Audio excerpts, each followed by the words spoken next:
आज हम कक्षा 11 का अध्याय 2 में 2.1 के अनुसार इंट्रोडक्शन इसमें पढ़ेंगे।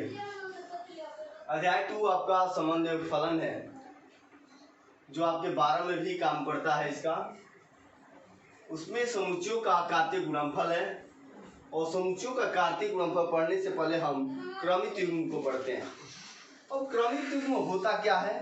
क्रमित युग्म में जो जोड़ा होता है, युग्म, क्रम से युग्म, यदि दो वस्तुओं का, किन्हीं दो वस्तुओं का को किसी निश्चित क्रम में रखने से जो युग्म बनता है उसको हम क्रमित युग्म कहते हैं। दो वस्तुओं को किसी निश्चित क्रम में रखने पर जो युग्म बनता है उसको हम क्या कहते हैं? क्रमित युग्म कहते हैं। जैसे में एग्जाम्पल में हम लिख सकते हैं, जैसे में कि अगर लिखा जाए कि हम यूज भी करते हैं कि रमेश सन ऑफ सुरेंद्र कुमार। अब रमेश सन ऑफ सुरेंद्र कुमार ऐसा हम लिखते हैं, ये हमारा एक क्रम हुआ और इसको हम क्रमित युग्म कह सकते हैं। रमेश सन ऑफ सुरेंद्र कुमार, यह हमारा क्या हो गया? एक दो व्यक्तियों का क्रम हो गया जो एक क्रमित है। ऐसा नहीं लिखा जा सकता सुरेंद्र कुमार सन ऑफ, ऐसा नहीं लिखा जा सकता, क्योंकि रमेश के पिताजी जो है वो सुरेंद्र है। रमेश के जो पिताजी हैं वो क्या है? सुरेंद्र जी हैं। अब यहाँ पर आपका इसी को यदि इस रूप में लिख दें, रमेश और सुरेंद्र, तो ये हमारा क्या हो गया? एक क्रम हो गया, जो पहला ये पुत्र है और ये पुत्र का ये पिताजी है। इस रमेश कुमार के ये क्या है? पिताजी हैं। वैसे ही राजधानी पर हम लिखे हैं, मतलब इसकी परिभाषा यह है कि किन्हीं दो वस्तुओं को किसी निश्चित क्रम में लिखा जाए तो इस प्रकार प्राप्त युग्म को हम क्या कहते हैं? क्रमित युग्म कहते हैं। इस प्रकार प्राप्त युग्म को क्रमित युग्म कहते हैं। अब यहाँ पर हम राजधानी को ले लें तो लखनऊ की राजधानी कहाँ है?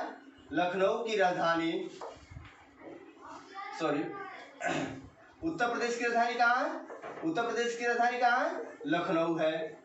उत्तर प्रदेश की राजधानी कहाँ है? लखनऊ है। तो उत्तर प्रदेश राजधानी क्या होगी? मतलब इसमें ये उत्तर प्रदेश की राजधानी जो होगी क्या होगी? लखनऊ होगी। तो हम ऐसे इस प्रकार लिख सकते हैं, उत्तर प्रदेश और लखनऊ। मध्य प्रदेश, और मध्य प्रदेश की राजधानी कहाँ होगी? मध्य प्रदेश की राजधानी भोपाल।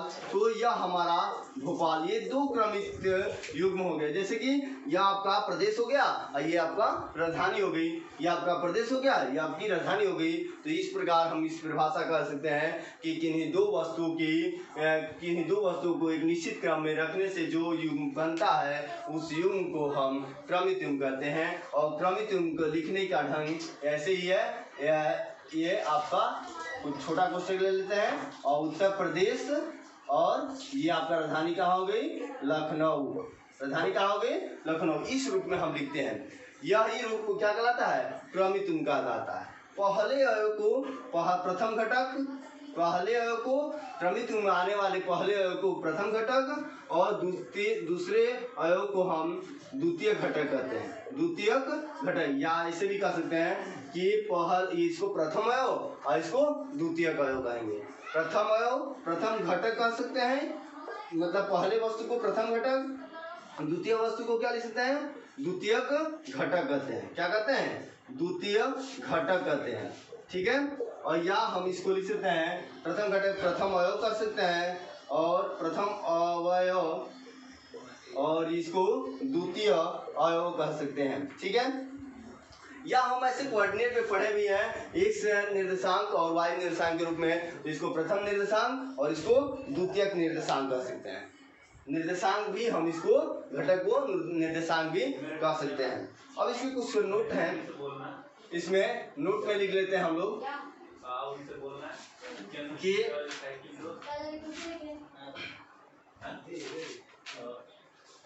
क्रमित युग्म, अगर मान लीजिए सपोज दैट क्रमित युग्म को लिख सकते हैं हम, ऐसे लिखा जा सकता है, ए बी अगर ऐसा देता है, यह क्रमित युग्म और समुच्चय में अंतर है। अब इस ए बी इक्वल टू ऐसे नहीं लिख सकते हैं, ये नॉट इक्वल टू है। यह आपका क्रमित युग्म इसके बराबर नहीं है।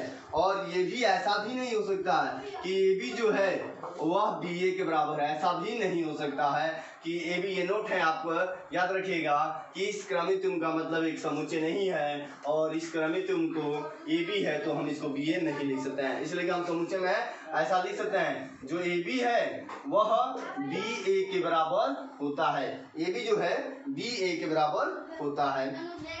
अगर ये दो क्रमित युग्मों का, अभी इसमें आता है टॉपिक दो क्रमित युग्मों का समानता, दो क्रमित युग्मों का समानता, दो क्रमित युग्मों का समानता, दो क्रमित युग्मों की समानता, युग्मों की समानता, इसको हम नोट करा देंगे, अभी जस्ट नोट करा दे रहे हैं, पहले हम इसको समझ लेते हैं। यदि दो क्रमित युग्म समान है, दो क्रमित युग्म समान है तो हम इसको लिख सकते हैं, यदि मान लीजिए suppose that a b equal to c d, यदि दो क्रमित युग्म समान है तब के कंडीशन में, ये नहीं कि यदि क्रमित युग्म ए बी दिया है और ये भी ए बी दिया, बी ए दिया है तो हम इसको इक्वल कर लेंगे, ऐसा नहीं है। यह कंडीशन कह रहा है कि यदि यह ए बी बराबर सी डी है, यदि ए बी बराबर सी डी है तो हम इसको दिस इम्प्लाइज लिख सकते हैं, बोथ इम्प्लाइज में कि both implies is a equal to c तथा ए इक्वल टू सी तथा बी इक्वल टू डी लिख सकते हैं, ए इक्वल टू सी तथा बी इक्वल टू डी लिख सकते हैं। कब की कंडीशन में? यदि हमारा ए बी जो है सी डी के बराबर है, यदि हमारा ए बी जो है सी डी के बराबर है तब के कंडीशन में हमारा ए इक्वल टू सी हो जाएगा और बी इक्वल टू डी हो गया। ये हमारा दो क्रमितों का, ये आप नोट कर लीजिएगा कि यदि तो इस पर क्वेश्चन है आपका कि यदि दो क्रमित युग्म समान है तो यह जो होगा ए होगा इसका प्रथम, इस क्रमित युग्म का प्रथम घटक जो होगा वह दूसरे क्रमित युग्म के दूसरे पहले घटक के बराबर होगा, और यह जो क्रमित युग्म होगा पहले का क्रमित युग्म दूसरा घटक होगा वह दूसरे क्रमित युग्म के दूसरे घटक के बराबर होगा। यह हमारा था। अब आते हैं हम लोग, ये दो क्रमित युग्मों की समानता हो गई। अब आते हैं समुच्चयों का कार्तीय गुणनफल, समुच्चयों का कार्तीय गुणनफल पे। और समुच्चयों का कार्तीय गुणनफल समझने के लिए पहले हम एग्जाम्पल लेते हैं, एग्जाम्पल के द्वारा समझ आते हैं। यदि ए और बी दो समुच्चय हैं, यदि ए और बी दो समुच्चय हैं, सपोज कर लेते हैं कि ए इक्वल टू 1 2 3 और बी इक्वल टू दिया गया है 1 2 3, ऐसा दे सकते हैं 1 2 नहीं, इसको 5 6 कर देते हैं, 5 6 7। और ये भी ध्यान रखिएगा कि जब क्रमित युग्म समान हो सकते हैं, मतलब ए बी है, ए बी एक समुच्चय में दो क्रमित युग्म समान हो सकते हैं, ये भी ध्यान रखिएगा। फिर आपको बताया जाएगा कि ए क्रॉस बी दिया गया, अगर निकालना हो, गुणनफल निकाला, दो समुच्चयों का गुणनफल निकाला है तो अब के कंडीशन में दो समुच्चयों का कार्तीय गुणनफल इसको कहा जाता है। तो ऐसा करते हैं, इसको ऐसा बना लेते हैं, ऐसे बना लेते हैं, यह हमारा ए हो गया और यह हमारा बी हो गया, 1 2 3 ये हो गया 5 6 7। तो इसका पहले इसके साथ बनेगा क्रमित युग्म, फिर इसका 1 का 6 के साथ, फिर 7 के साथ, मतलब ऐसे होता है। ए क्रॉस में ये हो गया 1 5, फिर आपका 1 6, फिर आपका 1 7, फिर ऐसे ही थोड़ा बड़ा हो गया है, इसको छोटा में ऐसे यहाँ कर लेते हैं 1 2 3 5 6 7 5 6 7। अब इसका हम मल्टीप्लाई इसमें क्रॉस प्रोडक्ट कर दिए, आपका 1 5 1 6 1 7, बहुत ईजी है। फिर क्या करेंगे हम 2 को लेंगे, 2 से सभी में ए के सभी एलिमेंट का बी से कर देंगे, तो 2 का फिर से बी वाले से मल्टीप्लाई करेंगे तो क्या होगा 2 5 होगा, फिर 2 6 होगा, कमा देते जाएंगे, 2 6 होगा, फिर आपका 2 7 होगा, और बचा क्या 3 वाले को भी लेकर सभी के साथ क्या कर देंगे मल्टीप्लाई कर देंगे, 3 से 3 5, फिर आपका 3 6, फिर आपका 3 7, ये आपका हो गया ए क्रॉस बी, ये क्या हो गया ए क्रॉस बी। तो हमारा ये ए क्रॉस बी प्राप्त हो गया। अब ए क्रॉस बी में ये ऐसा होता है कि a cross b equal to लिख सकते हैं हम लोग, ए क्रॉस बी इक्वल टू इस कंडीशन के अनुसार यहाँ देख रहे हैं पहला अवयव किसका है, ए का एलिमेंट है, दूसरा अवयव किसका है, बी का एलिमेंट है। पहला अवयव किसका है, ए का एलिमेंट है, बी दूसरा एलिमेंट क्या है, बी का एलिमेंट है। मतलब सब में प्रथम ए का एलिमेंट होगा तो दूसरा क्या होगा, बी का एलिमेंट होगा। ये फिक्स है, पहला ए का एलिमेंट है तो दूसरा बी का एलिमेंट होगा। तो हम ऐसे लिख सकते हैं कि a cross b equal to a b क्रमित युग्म ए बी सच दैट, इसमें सभी इस समुच्चय में क्या है, क्रमित युग्म में सभी है। किस रूप में है, क्रमित युग्म में है। तो ए बी जो है, a b such that a belongs to a तथा b belongs to a, b belongs to b. मतलब a cross b equal to क्रमित युग्म a b such that, a b इस प्रकार है कि ए जो है ए का है तथा बी जो है कैपिटल समुच्चय बी का अवयव है। या ऐसे लिख सकते हैं B cross A equal to B A such that, अब बी क्रॉस ए कर दिया तो बी के एलिमेंट को लेंगे, बी के एलिमेंट इस पे भी एग्जाम्पल एक ले लेंगे, पहले लिख लेते हैं कि b A such that a belongs to a तथा बी बिलोंग्स टू, हमने बी क्रॉस ए कर दिया तो जो बी होगा वो बी का एलिमेंट होगा, जो ए होगा ए का एलिमेंट होगा। यह हमारा रहा ए क्रॉस बी का। अब बी क्रॉस ए निकाल कर देखते हैं, इसी का कोई दिक्कत नहीं है।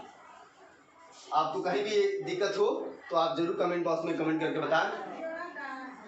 अब आते हैं हम लोग इसका एग्जांपल बी क्रॉस से निकालते हैं। इसको नोट कर लीजिएगा आप लोग, इसको नोट कर लीजिएगा, बी क्रॉस से निकालते हैं इसी का बी क्रॉस से निकालते हैं। तो बी क्रॉस से क्या कर देंगे, बी क्रॉस से में ये लिखेंगे बी वाले एलिमेंट को एक साइड में बी हो गया और ये आपका ए हो गया, बी हो गया और ये आपका क्या हो गया, ए हो गया।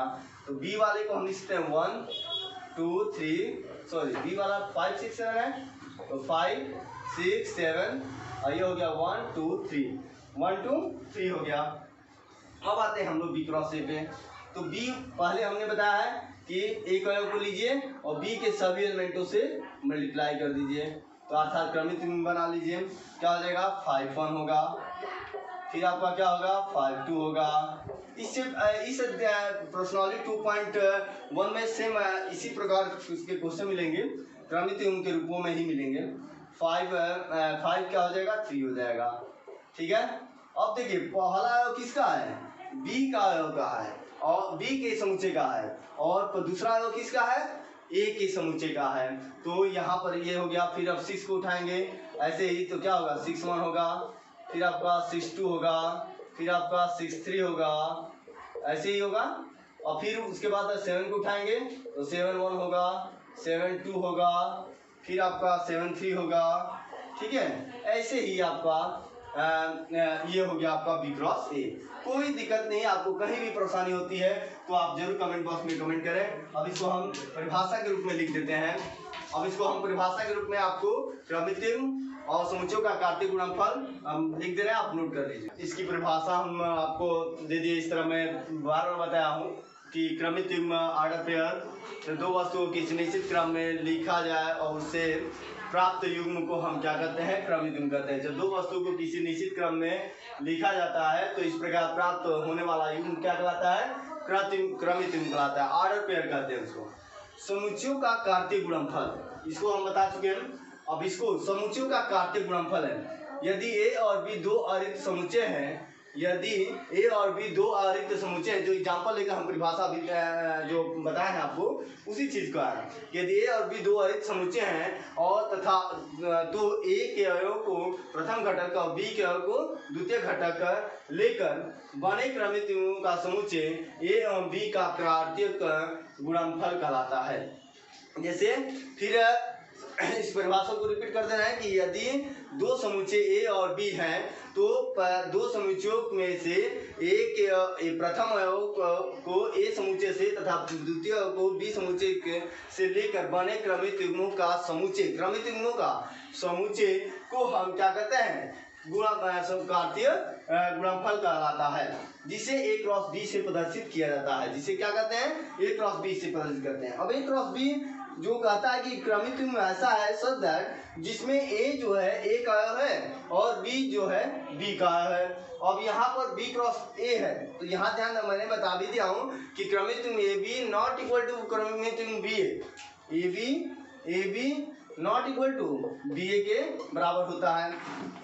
अब यहाँ पर आपका b क्रॉस ए दिया है, तो b a so that a belongs to a, अर्थात जो a होगा द्वितीय होगा इसमें वो a का एलिमेंट होगा और जो b होगा वह b का एलिमेंट होगा। जो प्रथम होगा जब b क्रॉस ए करेंगे तब के कंडीशन में कराएंगे, ठीक है। अब ये आपका, और जब ये ध्यान रखिए कि यदि कोई क्रमित युग्म a b a cross b में है तो इसका प्रथम a जो होगा ये समुच्चय a का होगा और b जो होगा द्वितीय घटक जो होगा वह समुच्चय b का होगा। अब थोड़ा सा एग्जांपल हम लोग लगा लेते हैं, एग्जांपल लगाकर और कर लेते हैं इसको। दो ठो एग्जांपल दिया है उसको कर लेते हैं, इसको नोट कर लीजिएगा आप लोग।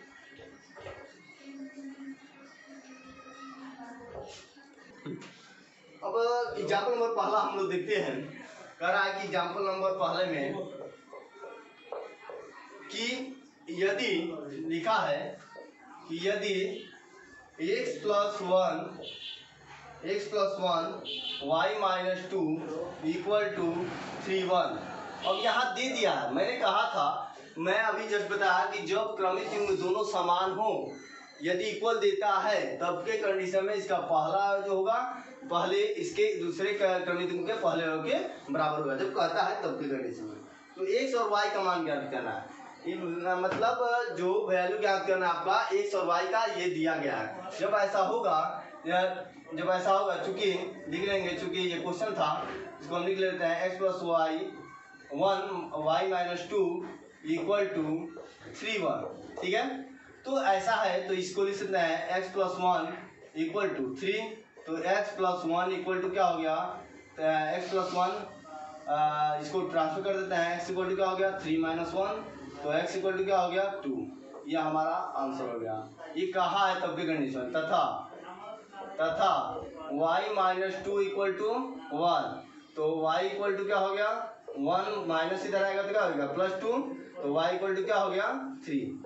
ये आपका आंसर। मैं एक क्वेश्चन बता दें, मैं बताया था कि क्रमित युग्म यदि दोनों आपको आपस में बराबर है तब की कंडीशन में जो होगा पहले क्रम इधर का क्रमित युग्म का पहला है वो इसके क्रमित युग्म के पहले के बराबर होगा और दूसरा क्रमित इस क्रमित युग्म के दूसरा है वो या दूसरे क्रमित युग्म के दूसरे के बराबर होगा, ठीक है।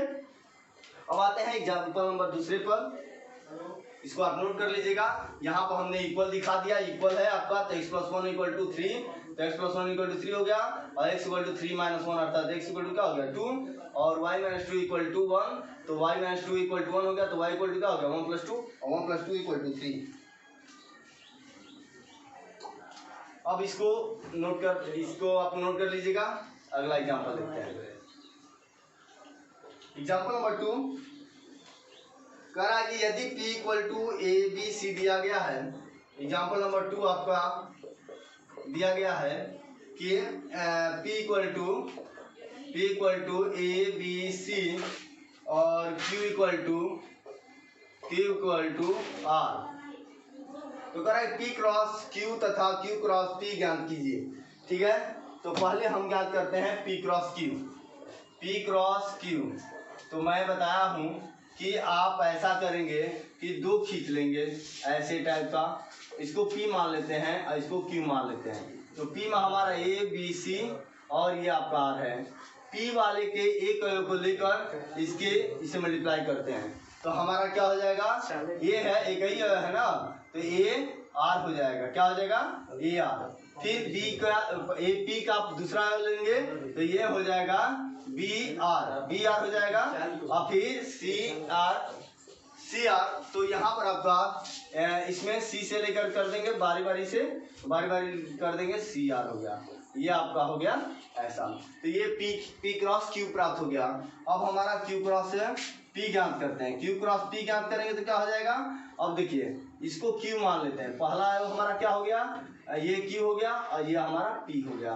तो हमारा इस तरह लिख लेंगे A, ये ऐसे हो गया, ये R हो गया और ये A B C। अब R को उठाएंगे और P वाले से मल्टीप्लाई करेंगे, एक का बारी बारी से मल्टीप्लाई करेंगे, सबका हो जाएगा, एक ही है। तो ये हो गया आपका आर ए, आर बी और आर सी। ठीक है, इस तरह एग्जाम्पल नंबर दूसरा हो गया आपका। और इसमें आपको एग्जाम्पल, हम इसके तरह एग्जाम्पल इसको 1/20 आपको सब बताते हुए मैंने एग्जाम्पल देकर बताया था और फिर एक एग्जाम्पल करा भी दिया, तो आपको समझ में आ गया होगा। यदि आपको कहीं भी दिक्कत होता है तो जरूर कमेंट बॉक्स में कमेंट करके बताएं। एक हम एग्जाम्पल नंबर तीसरा का पहला नंबर क्वेश्चन कर देते हैं, इसको नोट कर लीजिएगा।